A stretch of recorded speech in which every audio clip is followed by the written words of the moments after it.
প্রথম একটা বিয়ে করছিল, সেই মহিলা আসলে পুলিশ, সেখান থেকে ছাড়াছাড়ি হয়েছে। তারপরে দ্বিতীয় একটা বিয়ে করছে শর্মিলা।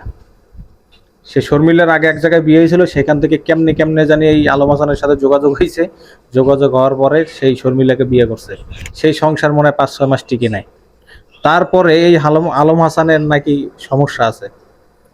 ওর ও বিভিন্ন জায়গায় যায়, আকাম কুকাম করে, এই সমস্যা আছে। এই 3 নাম্বার যে বউ, এই যে বর্তমানে যেটা চলে গেছে, এ নাকি সেইখানে বসে আলম হাসানের সাথে দেখা হয়েছে, ওইখান থেকে আলম হাসান তার বিয়ে করে নিয়েছে। তা বিয়া কইরা নিয়ে আসার পরে আসলে একবার হুজুর, মানে পর্দাশীল নারী, সে ভালো হইতে চায়, সে বাসায় থাকবে, অমুক করবে তমুক করবে। কিছুদিন পর গ্যাঞ্জাম লাগলো, কক্সবাজার না কোন জায়গায় যাই গ্যাঞ্জাম লাগছে, সেখানে যাইয়া গ্যাঞ্জাম লেগে যায়, ও গ্যাঞ্জামটা মিটছে। এখন দেখতেছি নতুন কইরা এই সেই পর্দাশীল নারী এখন যে ওয়েস্টার্ন ড্রেস পইরা মনে করেন ভিডিও করে, মনে সারা দেশের মনে পোলাপানের ঘুম হারান করে দিছে আলম হাসানের বউ।